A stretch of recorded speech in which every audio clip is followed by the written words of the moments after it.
He was still alive when they poured the acid into the grave.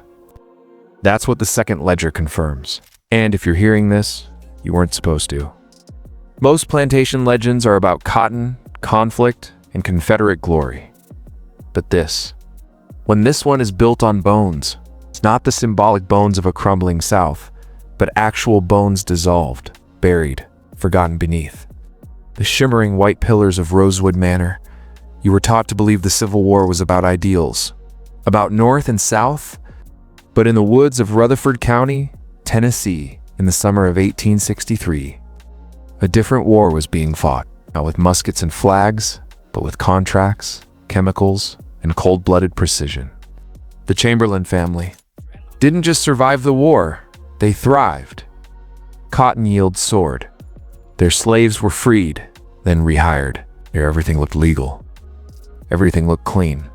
But 73 workers vanished without a trace. Some black, some white, some entire families. None of them soldiers. And none of them criminals. Just men and women looking for work. And one by one, they were erased. You don't find bodies because there were no bodies. There's a reason for that, and it's buried in ledgers sealed by military order in 1865, until they were unsealed by accident. Nearly 140 years later, the Chamberlain Dynasty controlled not just land and cotton, but silence. Judges, colonels, clergy, all of them connected to the same unholy ledger. What it reveals is not just a case of plantation brutality, but something deeper, something orchestrated. The kind of machinery used not just to profit, but to disappear people. And here's the part they never teach in school. This wasn't unique, it was a prototype. A system of psychological control disguised as opportunity. A workforce that volunteered to be caged. A financial empire built on contracts that enslaved through legality, not whips. Rosewood wasn't a plantation, it was a laboratory. You're not just learning history anymore. You're entering a forbidden current, one that rewrites everything. You thought you knew about freedom, family, and the fabric of America. You can still back out. If you keep watching, I promise you, you won't come out the same man. In the spring of 1862, while Union troops stormed Nashville and Confederate generals plotted their next desperate stand, Ezekiel Chamberlain sat in the west parlor of Rosewood Manor, drafting labor contracts. Not military plans, not agricultural. Forecasts, contracts, bound in fine leather, sealed in red wax. Written with such elegant legal precision that not a single word screamed fraud. And yet, every signature meant something worse than slavery. It meant disappearance. Ezekiel wasn't a man haunted by conscience. He was haunted by inefficiency. His greatest enemy wasn't war, but unpredictability. He didn't whip his workers, he outwitted them. By offering wages, housing, and security, he appeared benevolent, modern, progressive. But the fine print was a maze of delays, clauses, and contingencies that kept wages just out of reach. Workers couldn't leave because they were always on the cusp of being paid next month, next harvest, next inspection. It was a plantation that looked like a partnership. It was slavery rebranded as employment, and that was only the surface. Ezekiel's sons Daniel and Samuel handled the logistics. Daniel, with his chemistry books and trembling hands, perfected a solvent that could dissolve bone within hours. Samuel, crueler and more physical, ensured compliance through whispered threats and disappearances no one dared question. Together, they ran the night shift, the real operations, long after the cotton was picked and the ledgers closed. There were no mass graves, just shallow pits, carefully spaced, behind the family cemetery. And inside those graves, acid, flesh, and silence. But why? Why destroy the very people who built your empire? The answer is darker than greed. It was about control. It's absolute psychological control. To build a workforce that feared escape more than death. To create a reputation so haunting that no one would dare ask questions. The disappearances weren't mistakes, they were messages. Each one sent a ripple of terror through the surrounding. Counties you speak, you vanish. Ezekiel understood something few men of his time did. Fear wasn't a byproduct of violence, it was a tool. And terror spreads faster than cotton. Understand this. What the Chamberlains did wasn't just evil, it was calculated. They engineered silence like a science. They used the war as cover, contracts as chains, and chemistry as a blade. The horror of Rosewood wasn't in its screams, it was in the fact that there were none. By the winter of 1862, Rosewood Manor's production had doubled. While nearby plantations struggled to fill quotas, the Chamberlains were moving bales faster than ever recorded in Rutherford County. This wasn't just good fortune, it was strategic optimization backed by labor practices few dared replicate. In a growing number of disappearances that remained unexplained, Sheriff Coleman Briggs began compiling names.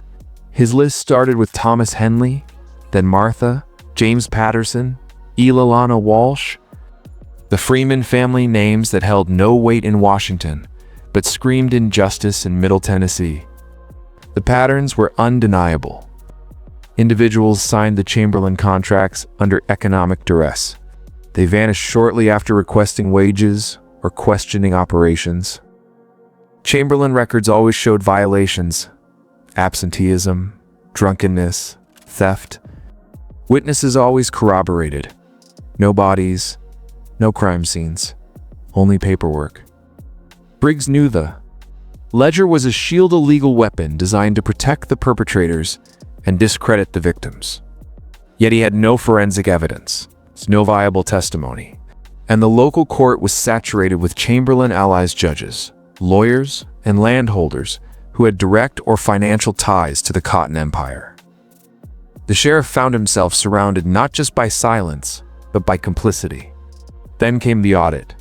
In early 1863, low-level Union procurement officer tasked with verifying cotton shipments stumbled upon inconsistencies in Rosewood's manifests.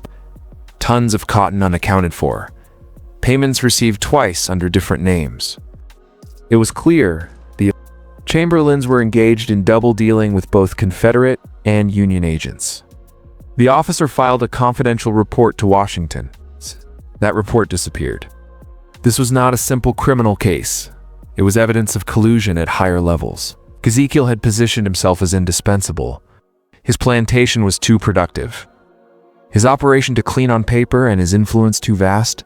Any disruption risked derailing vital cotton supply lines, compromising both Union and Confederate logistics. In effect, he was untouchable. But Josiah Creek, the longtime overseer, was watching. Creek's internal tally of the workforce didn't match the official count. The food inventory lasted longer than it should. The bunkhouses remained oddly pristine. He recorded dates, tracked shadows, and eventually followed the brothers at night. What he saw confirmed his worst fears. Surgical instruments, pre-dug graves, the presence of chemicals inconsistent with agricultural work. He realized the unspoken rule of Rosewood: loyalty ensured survival, but truth spoken or suspected meant elimination. The system wasn't broken, it was functioning precisely as designed, and every man involved had something to lose if it collapsed. The deeper Josiah Creek looked, the more twisted the truth became. This wasn't just a series of murders, it was a closed system of engineered disappearance. Every part of Rosewood Manor was a gear in a machine built not just to produce cotton, but to erase human beings from existence, cleanly, efficiently, without scandal or suspicion. Creek wasn't a good man. He had overseen the brutalities of slavery for nearly 3 decades. But even he understood there were lines. What the Chamberlain family was doing wasn't just wicked, it was unnatural. Men didn't vanish like this. Not without blood, not without trace, and certainly not with the calm precision of a factory assembly line. What chilled Creek most were the 2 pale strangers. They never spoke. They never interacted with the other workers. They appeared at night, always following the Chamberlain sons, always carrying the same black satchels filled with bottles, clamps, syringes, and surgical blades. Their faces were waxy, too smooth for field work, their expressions void of any human warmth. Creek had seen enough to know these men weren't just doctors. They were experimenters. The whispers among the workers started to shift. Rosewood wasn't just haunted by Los, it was infected with fear. Some said the strangers were spirits. Others claimed they were Union scientists doing secret work under the Chamberlains' protection. But Creek knew better. He'd seen them. Too many times, working with purpose, with clinical detachment. They weren't ghosts. They were the next step. And their work was methodical. Chemical burns were discovered on the ground behind the woodshed. It's strong enough to melt iron. Charred fragments of bone and teeth hidden beneath layers of hay. Creek recovered one tooth from the edge of a drainage ditch, still bearing the faint shimmer of a gold filling. That had been James Patterson's, and then came the journal. Hidden beneath a false panel in Daniel Chamberlain's study desk, the journal wasn't written like a diary but a lab notebook. Meticulous entries in Latin, English, and chemical shorthand. Subject 47, male, Caucasian, 40 to 45. Exhibited signs of infection. Tissue dissolution successful. Recovery time 9 hours. They weren't killing people for punishment. They were studying them. This wasn't about labor. It was about something else. Control, mastery, perhaps even transcendence. But one thing was now certain to Creek. Rosewood was not a plantation anymore. It was a laboratory of human disappearance. In April of 1863, the war outside Rosewood's walls reached a fever pitch. Gunfire echoed from the north. Soldiers marched through muddy towns bearing the stench of death and glory. But on the manicured grounds of the Chamberlain estate, a colder, more silent war was unfolding. One fought not with bullets, but with ink, acid, and silence. Josiah Creek stood on the edge of something ancient and monstrous. He had once believed in hierarchy and order, in the chain of command that kept the world turning. But Rosewood had shattered that illusion. This wasn't hierarchy, it was ritual. Ezekiel didn't just run a business. He commanded a system of purification, one that selected, consumed, and erased human beings as if they were variables in an experiment. And the family. They weren't just complicit, they were initiated. Creek recalled the strange symbols. Carved into the underside of the family's old smokehouse door sigils he had seen once before in the pages of a stolen, Masonic grimoire from Ezekiel's personal library. A book that mentioned transmutation of labor through sacrifice. Creek didn't understand the language, but he understood intent. Ezekiel believed in power beyond cotton. He was feeding something. On the night of April 16th, Creek watched from a bluff overlooking the woods as the Chamberlains performed what could only be described as a rite. Daniel read from the book, his voice trembling in a forgotten dialect. Margaret, the matriarch, held a candle made of blackened tallow something. Creek suspected hadn't come from any animal. Samuel stood shirtless in the circle, holding a silver basin of blood. The strangers looked on like sentinels. At the center lay the latest employee to vanish bound, drugged, still breathing. Creek turned away, nauseated, but stayed long enough to see the final act, the pouring of acid, the chanting, the silence. The air seemed to change. The trees bent unnaturally. Time slowed and something inside Creek snapped. He had believed in structure, in the old ways, but this was a new kind of tyranny, one cloaked in elegance, but ruled by madness. And now I ask you, the viewer, if you've made it this far, to comment the phrase, "Power feeds on silence." Write it twice to awaken what's sleeping inside you owned. To mark your descent, because this isn't just a story, it's a map. And you're already deeper than you think. The morning after the ritual, something changed in the soil itself. The grounds of Rosewood, once lush and fragrant with honeysuckle, turned sour. Workers complained of headaches, nosebleeds, and strange dreams of being buried alive beneath silver roots. Even the livestock refused to eat, their eyes wide and bloodshot, their bodies trembling for hours before collapsing in convulsions. Something had been summoned, or perhaps unleashed. Josiah Creek wasn't sleeping anymore. He had barricaded himself inside the overseer's cottage.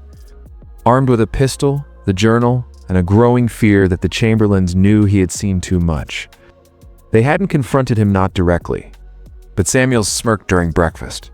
The way Margaret stared through him as if measuring his usefulness. and Daniel's sudden silence in the corridors. It all pointed to one truth. He was now part of the experiment. On the third day, a new carriage arrived. Unlike the others, this one bore no insignia. It was matte black, with windows sealed tight.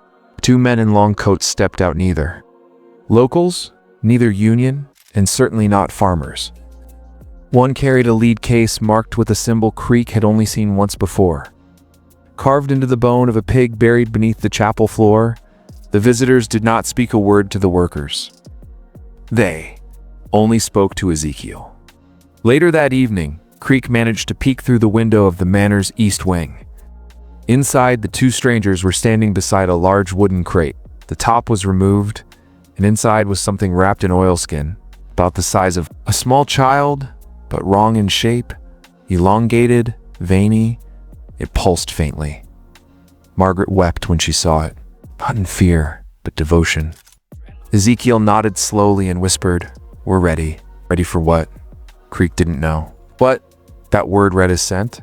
Something sharp through his spine. Rosewood had become more than a laboratory. It had become a temple. And whatever they had brought in that crate wasn't meant to be studied.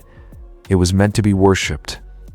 That night, Creek began to plan his escape. He knew he would not be allowed to leave alive. But he also knew that if he stayed, something worse than death would come for him. He had seen it in Margaret's eyes, in the way the wind never touched the trees anymore, in the silence between the stars. The experiment had reached its final stage. And soon, the world outside Rosewood would feel it too. They found Josiah Creek's escape route the next morning. His boots were discovered by the riverbank standing upright, laces undone, as if he had vanished mid-step. No body, no blood. Just a pile of wet red clay beside the boots, humming with a low, imperceptible vibration. The Chamberlains didn't speak of him again. Instead, they accelerated. With the war reaching its bloody peak and attention focused elsewhere, Rosewood became a machine. People were brought in and erased with terrifying efficiencies, some from nearby plantations, others from as far as New York and Pennsylvania. Always with paperwork, always with silence, always with purpose. The family's rituals became weekly events. They weren't hiding anymore. They didn't need to. What had once been hushed performances beneath the moon were now grand ceremonies held in the old silo, converted into something between a cathedral and an abattoir. Daniel had taken over most of the recitations. His voice no longer trembled, it commanded. He didn't just believe in the rites, he was being transformed by them. The black tallow candles were now made in-house, and no one asked where the fat came from. The acid was mixed from a special shipment delivered monthly by rail. The symbols, they weren't just for the cellar door anymore. They began appearing. On tools, on clothing, on the skin of the Chamberlain heirs themselves. Branded in, etched in, willingly worn. What was being built here wasn't a family legacy. It was a gate. Then came the sound. Every evening, just before dusk, a low-frequency hum began to rise from the silo. It couldn't be heard with the ears, but it could be felt. Workers complained of vertigo, bloody gums, lost time. Several tried to run, only to be found days later. Wandering the woods, naked and babbling about the folding place, the vessels return in Margaret's second voice. And Margaret no longer spoke with her mouth. She didn't need to. Visitors reported that her presence was accompanied by an overwhelming smell of roses and rust, and that her thoughts could enter yours without a word. Some began to refer to her as the Dowager of the Divide. Even the Union officers who came through during a routine census refused to enter the property. One simply muttered, "There's something wrong with time here," and left. Whatever was unfolding at Rosewood had broken free of family and flesh. It was now rewriting the laws of nature, and no one was coming to stop it. By winter of 1874, Rosewood had vanished from official records, not burned down, not destroyed, erased. Land deeds were voided. Census data skipped the property entirely. Maps drawn that year show nothing but an empty patch of forest along the Mississippi. Even the rail line that once brought the strange crates and pale visitors gone, as if the entire land had rejected the place. But the Chamberlains were still there. Or something wearing their faces.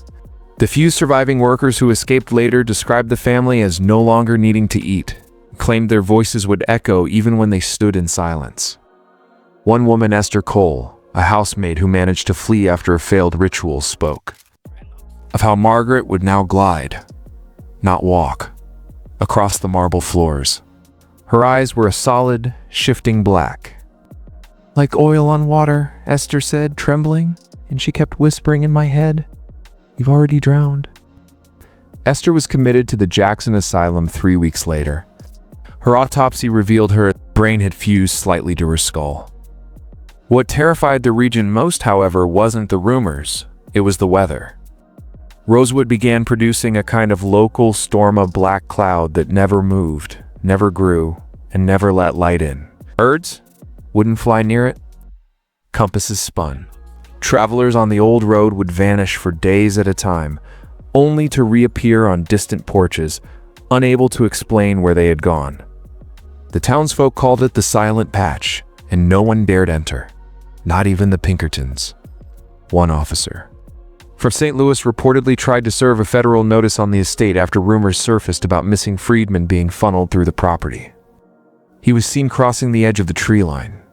He was never seen again, only his boots. Returned this time, upside down and smoking, placed neatly on the courthouse steps 2 days later. But inside Rosewood, the Chamberlains continued their work. Their ceremonies were no longer about summoning. They were about incubation. Whatever had been pulled through during that night with the oilskin-wrapped gift had taken root beneath the manor. The humming now never stopped. Ezekiel no longer slept at all, simply sat in the cellar, eyes bleeding slowly, murmuring in a language no one had ever heard. The final phase had begun. The world outside Rosewood had forgotten it.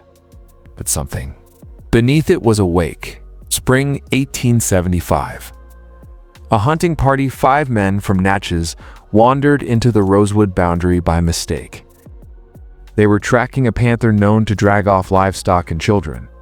But what they found was no animal, not anymore. According to their lone survivor Gideon Miles, what they saw was a human shape, too tall, and bent backward at the middle like it was folding in half.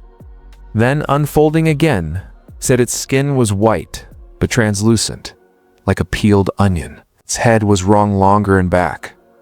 No mouth, no eyes. But it saw them. And when it opened its arms, the trees bowed. Gideon's companions were torn apart. Not eaten, not clawed, torn, as if by invisible wires. He ran blind through the trees until he crossed a creek and blacked out. He was found 2 weeks later, mouth packed with red clay, hair completely white. His heart gave out 3 days after telling his story. He was 29. Something was leaking out, and Rosewood wasn't just a house anymore. It was changing shape. Locals began to speak of its towers appearing in different places, of windows that showed rooms that didn't exist, and of music that echoed across the marshes at night, even though no one had played the piano in years. Inside, the Chamberlains had begun constructing a structure deeper underground, not a cellar, a sanctum. Eyewitnesses from old architectural blueprints describe spiraling chambers carved with mathematical symbols, not from this world. Symbols that didn't repeat. Symbols that moved when you weren't looking. And Margaret, if she was even still Margaret, was now entirely concealed behind heavy black curtains in the heart of the manor. Only Daniel and Ezekiel were allowed near. Those who tried to peer behind the curtain came away blind or violently insane. One worker tried to burn it. He caught fire instead, not the curtain, just him. Daniel, in his writings, called her the fulcrum. He believed she had become a mouthpiece for the outer shape of the unsayable. He believed she was pregnant, but not with a child. With a time, the house, the land, the people, they were all being rewritten into something else. Rosewood was no longer part of Mississippi. It wasn't even part of this world. It had become a vessel for a kind of return of something that had been buried long before humans ever named the rivers. And the final ritual, according to Daniel's own scrawled note found years later, was scheduled for September 9, 1875, a night when the sky was to crack and the gate would open. September 9, 1875. At exactly 3:13 a.m., a massive pressure wave was felt as far as Baton Rouge. No explosion, no tremor, just a sound like a single wet breath drawn in by the earth itself. Then silence. In Rosewood Manor, the Chamberlain estate, and the surrounding 400 acres vanished from all known maps. Literally gone, not destroyed, but erased. Surveyors would later find the region impossible to chart. Their tools malfunctioned. GPS years later failed, and compasses spun in perfect frantic circles. Planes flying overhead reported static on radios and blackout spots where no images could be captured. No photographs, no footprints, no ruins. Only the forest dense, unnatural, and too quiet. But something was left behind.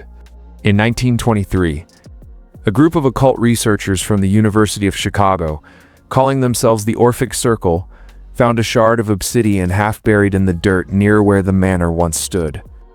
It pulsed with heat even in the snow. One of the researchers, Dr. Lawrence Kinsey, recorded in his journal, "It hums when held. My dreams are no longer mine. I wake up with sand in my mouth. I see Margaret in the corners of mirrors. She is still speaking, but now in my voice." Kinsey died that winter after gouging out his own tongue with a letter opener. His last written words were, "The gate was not built. It was remembered." Locals began to whisper about the Rosewood effect, a term used to describe clusters of strange disappearances, psychic breaks, and time distortions in people who wandered too close. Entire film crews, hikers, even military personnel had gone missing near the silent patch. Some came back years later, with no memory of where they'd been. Others came back wrong-speaking in backwards tongues, allergic to daylight, unable to blink. As for the Chamberlains, Daniel's writings suggested they were never meant to survive the final rite. They were vessels, temporary forms to carry out the remembering of something ancient, something pre-human, something that used memory as a doorway. In Margaret Tiff, that's still the right name, was the key. Today, the land is government property, fenced, guarded, no-fly zone, officially labeled as geologically unstable. But if you visit the edge of the tree line and you listen very carefully, you'll hear humming. And if you stare long enough, you'll see something move behind the trees. Not a person, not an animal, just a shape, waiting. Because the gate wasn't sealed, it was opened, and it's still open.